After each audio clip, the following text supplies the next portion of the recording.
So were others here, faculty members. But we had an ecosystem that was troubling, that was painful.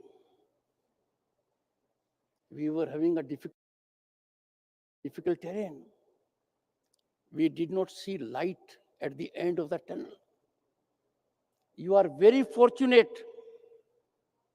You are living in Bharat that is on unprecedented exponential rise. This rise is unstoppable. Take, for instance, our economy. In 1989, I was elected to Lok Sabha from Jhunjhunu, a constituency which the family has well nurtured in academic field. My young friends, you may not be aware, I was a minister also then. The size of Indian economy in 1990 was smaller than the size of economy of cities like London and Paris. Can you imagine? That was the time to sustain our global credibility when our foreign exchange was fluctuating around $1 billion.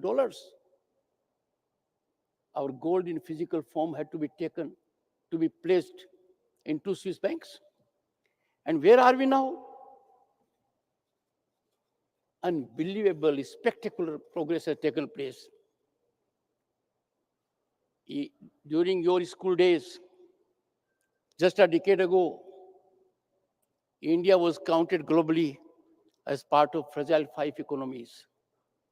An economy that was cause of concern not only to the nation, but to the global fraternity.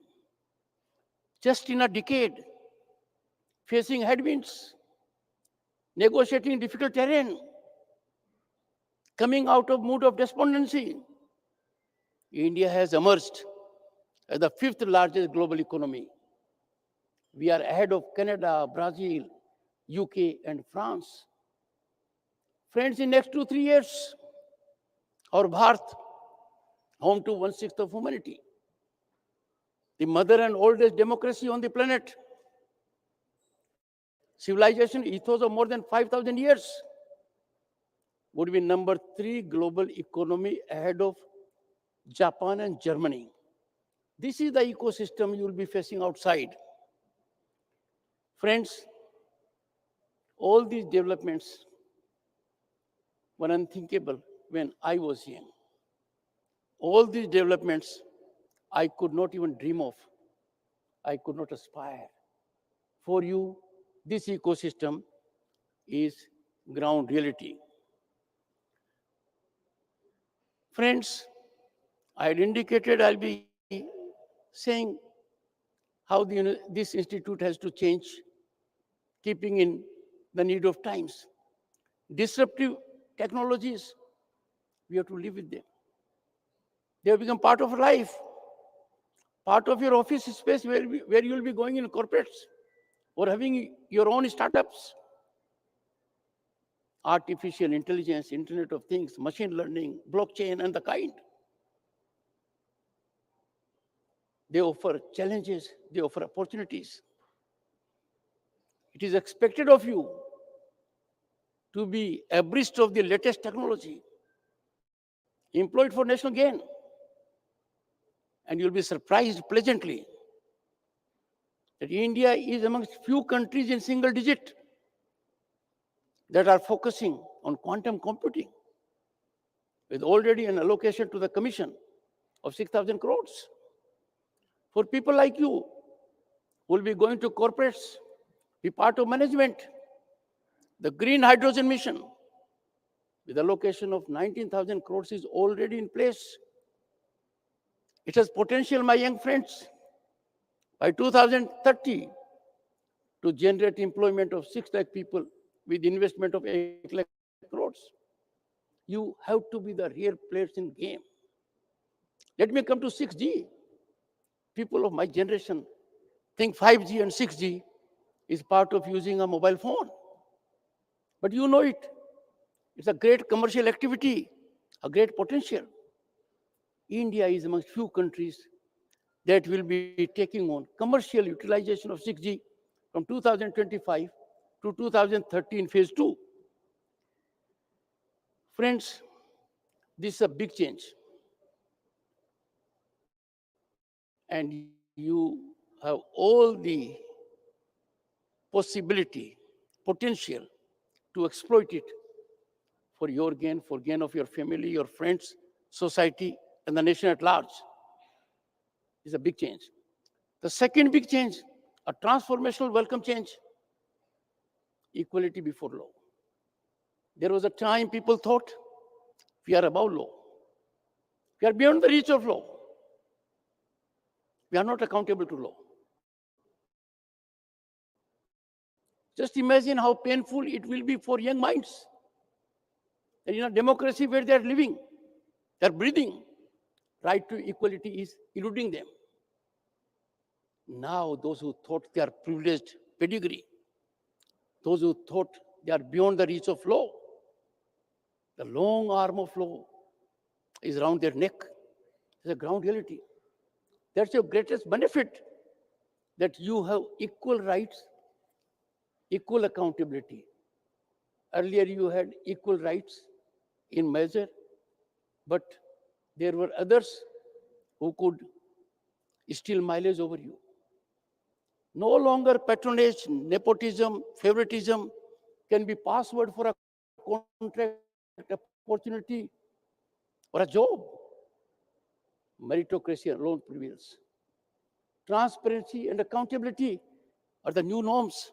This is another big gain you've seen. Friends, a third, and that is very vital for young minds like you. Nothing worked without corruption.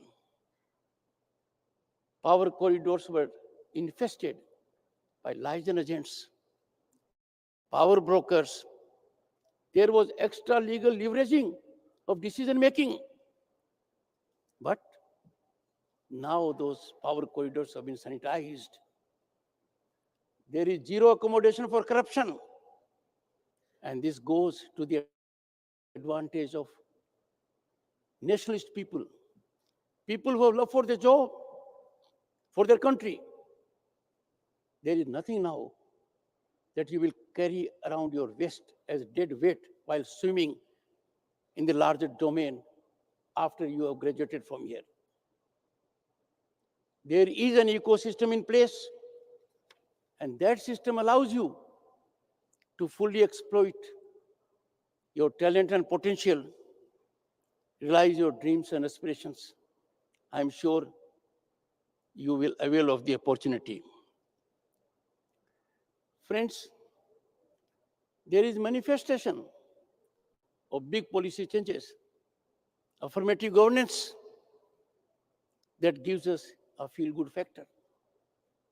Our nation is being recognized globally for the progress we have registered. The world bodies, there was a time used to caution us, as they are cautioning our neighbors. But now they are showering accolades on us. IMF has indicated India is the fastest global economy in terms of GDP growth when it comes to large economies. We are the fastest, ahead of another country in the world at that stage. We are the hot favorite destination of investment and opportunity. And look at the kind of digitization we have had. Transformative change, unthinkable for a nation that lives largely in villages. 500 million bank accounts have brought about transformative, unprecedented banking inclusion. Our digital penetration has been acclaimed by the World Bank as a model for others. That what Bharat has achieved in 6 years is normally not achievable even in 47 years. Friends, we have demonstrated to the world that Indian human resource is a genius. And those of you will be taking a leap no more than I do. There is hardly a corporate in the world that is not benefiting from Indian genius coming from institutes like you. But the recognition has come now. And I would therefore urge you to be partner, to be part of India's growth story.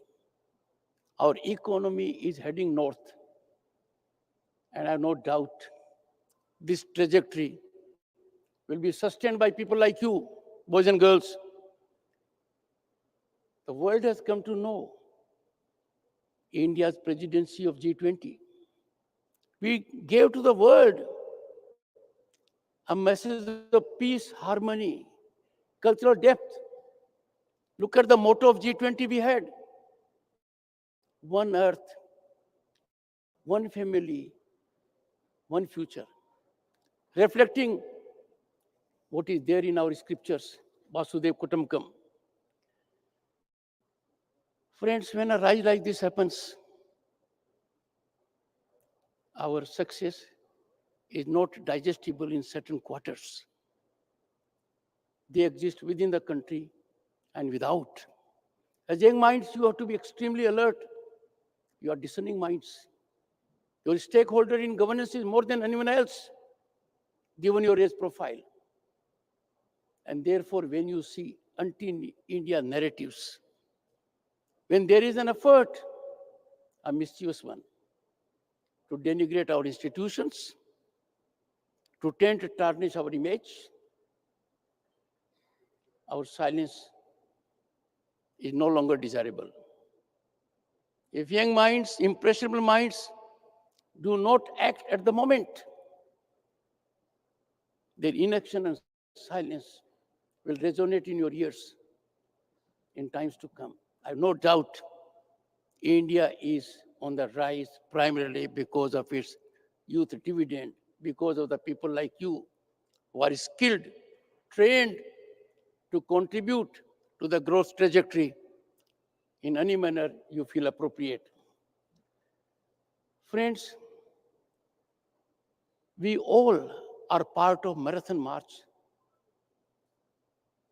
of Bharat for Viksit Bharat 2047. ये हवन है, ये बहुत बड़ा यज्ञ है. इस यज्ञ में सभी को आहुति देनी है, सभी का योगदान है. उसी की वजह से 2047 में जब भारत आजादी का शताब्दी पूर्व मना रहा होगा, जब यज्ञ संपन्न होगा, पूर्ण आहुति दी जाएगी, भारत विकसित देश होगा. And you will be in your prime. You will see Bharat in absolute glory, a glory that was there thousands of years ago. Bharat, home to knowledge and wisdom, home to culture, as no nation can ever claim. And therefore, I would make some suggestions to you. Those are the suggestions which you alone are in a position to translate into action. My first suggestion: look at our trade deficit, more than 100 billion in some countries. What are we importing? We are importing items that are avoidable. We are importing items that are made in this country. We have a concept of being vocal for local, Swadeshi. It pains my heart, so would yours. We are importing kites, diyas, candles, furniture, curtains, and the kind. And we are doing it for one reason. Some people who import these items manage to make easy money the cozy way. But look at the pain they inflict on Bharat Ma. Our precious foreign exchange in billions is drained out avoidably. We are snatching hands from our people who could make these items. We are blunting entrepreneurship of people like you who can engage in these activities. I therefore urge all of you to nurture economic nationalism, to ensure that this spirit of economic nationalism is deeply embedded in your mind, in your thought process. You will have multiple occasions to do it when there will be emergence of an ecosystem that yes, we shall always keep interest of the nation before any other interest. I can't conceive of any fiscal gain of any dimension whatsoever. The figure may be astronomical in terms of gain. No fiscal gain can be justified when you compromise economic nationalism. Take it as your motto. Friends, I am perturbed, disturbed when I go to some ports. Our raw material is being exported as such. We are not adding value to our raw material. We are doing the same three things. One, we are declaring to the world we are unable to add value to our raw material. The situation is we have capacity to add value. But then somehow, control of the raw materials, they take the easy route. Why should I engage into value addition? You must, because it will generate employment.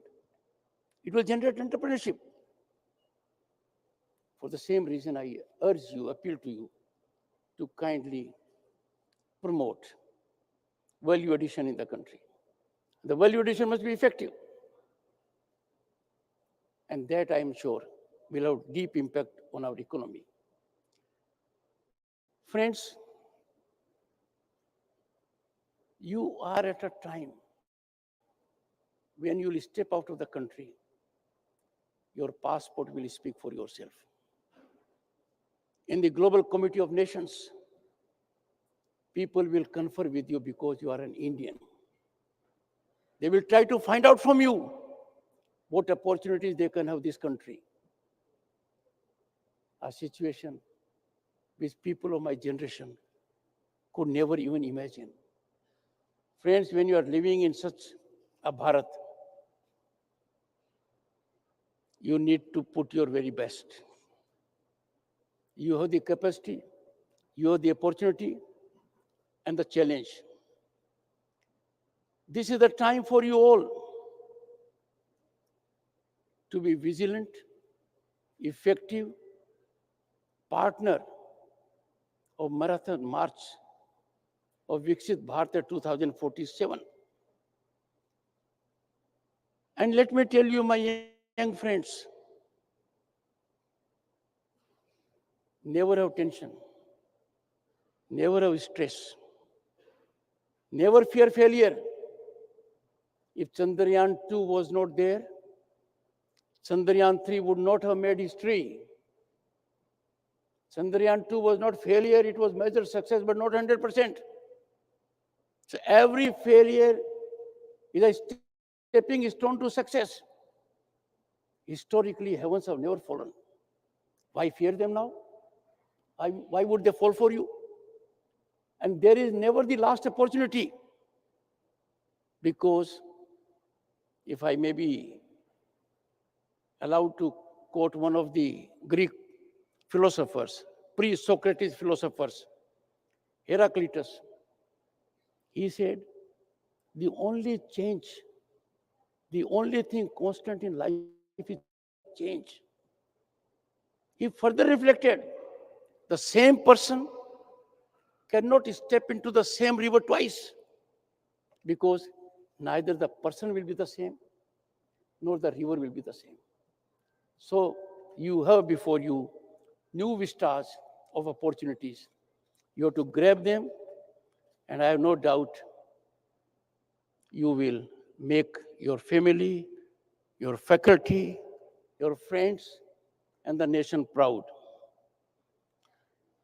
Of the many inspiring thoughts bequeathed to us, I will end by quoting Chanakya, who said, education is the best friend. An educated person is respected everywhere. You have got it. You are possessed of this ornament. I'll end with another quote from Swami Vivekananda. What he focused on? Swamiji laid considerable emphasis on the importance of persistence and relentless of one's goals. Swami taught us never to be disheartened.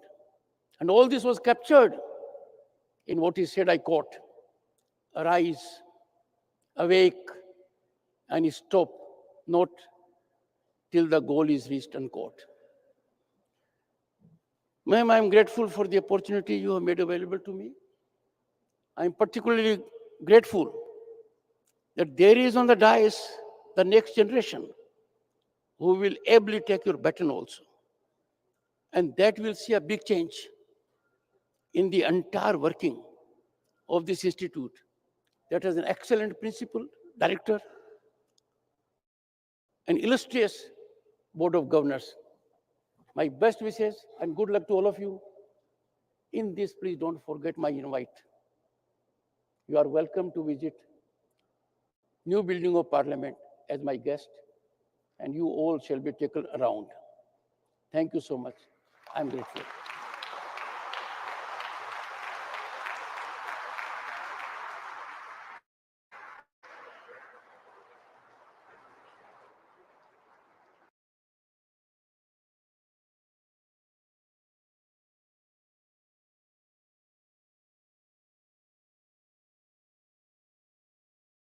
BIMTECH to announce the conclusion of the 36th annual convocation for the graduating batch of 2024.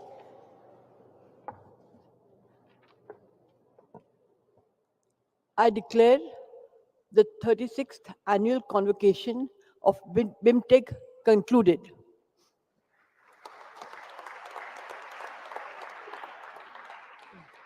Thank you, ma'am.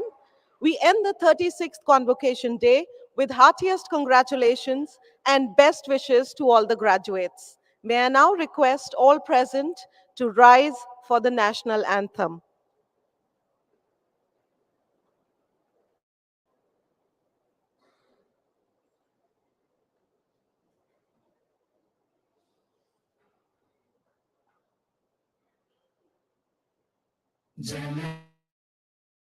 गणमन अधिनायक जय हे भारत भाग्य विधाता पंजाब सिंध गुजरात मराठा द्राविड उत्कल बंगा विंध्य हिमाचल यमुना गंगा उच्चल जलधि तरंगा तव शुभ नामे जागे तव शुभ आशीष मागे गाहे तव जय गाथा जन गण मंगलदायक जय हे भारत भाग्य विधाता जय हे जय हे जय हे जय जय जय जय हे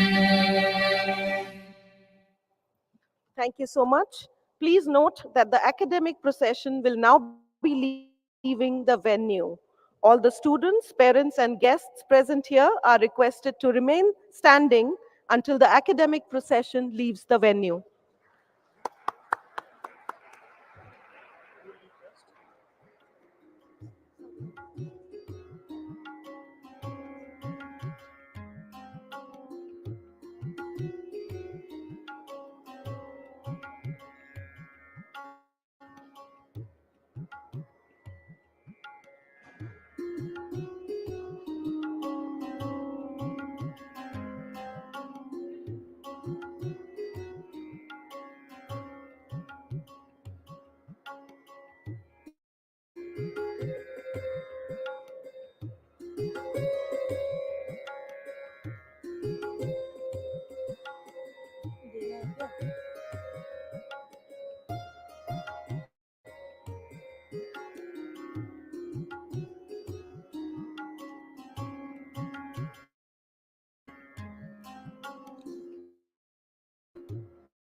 Thank you so much to everyone present. I request all of you to remain seated as I have a few important announcements to make about the venue of distribution of diplomas, etc. The diplomas for the FPM, EFPM program and the PGDM program will be awarded to the graduates at the venue itself. The PGDM IB, PGDM IBM, and PGDM RM program diplomas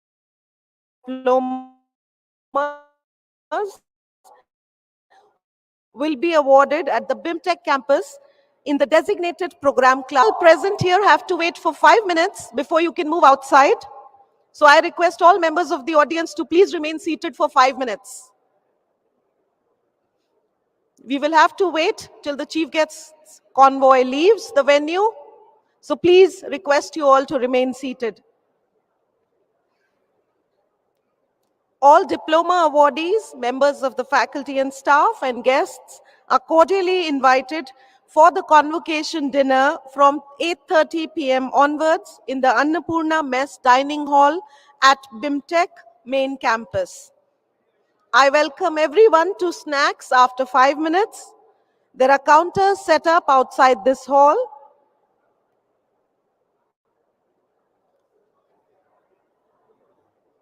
PGDM students need to continue sitting here as your diplomas will be conferred on the main stage itself.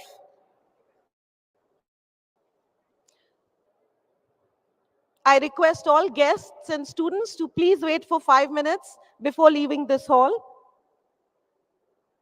Thank you very much indeed for your kind cooperations and good evening to all of you.